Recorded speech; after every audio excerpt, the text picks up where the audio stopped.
ચાતુર્માસ જતી વખતે પૂરું થઈને સંતો જવા લાગ્યા તો મને એમ થયું કે હું સાધુ થઈ જાઉં, કેમ કે બધાને સાધુ થવાની ઈચ્છા તો બહુ છે. મારે કંઈ કરવાનું નહીં સાધુ થવામાં, દરરોજ માલ મલિંદા ખાવાના, દરરોજ ક્યારે એક દી લાડવા હોય ને એક દી પાછું મોહનથાળ હોય, એક દી બરફી હોય અને ગુલાબજાંબુ હોય, શેરો હોય, લાપસી હોય.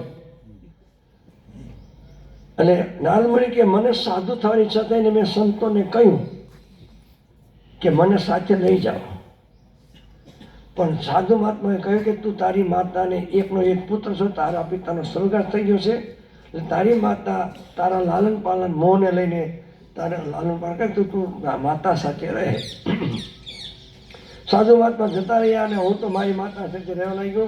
પણ મને મનની અંદર એ ગમ્યું નહીં. પણ હવે તો ભગવાને ધાર્યું થાય એટલે મારી માતા એક દિવસ ગૌશાળાની અંદર ગાયો દોવાને માટે ગઈ. એમાં અંધારામાં મારી માતાને સર્પ કર્યો અને ઝેર ચડવાથી મારી માતાનું નિધન થયું. મારી માતા મરણને શરણ થયા. તો મને ખબર પડી એટલે એક તરફ તો મને દુઃખ થયું. શું થયું?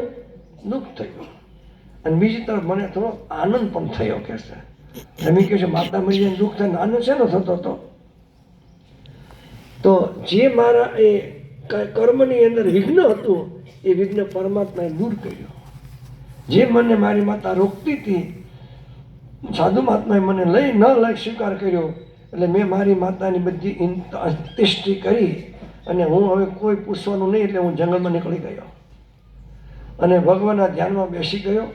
મને પરમાત્માના હૃદયની અંદર સાક્ષાત્કાર થયા અને હું એમની ધ્યાનમાં બેઠો હતો. એમાં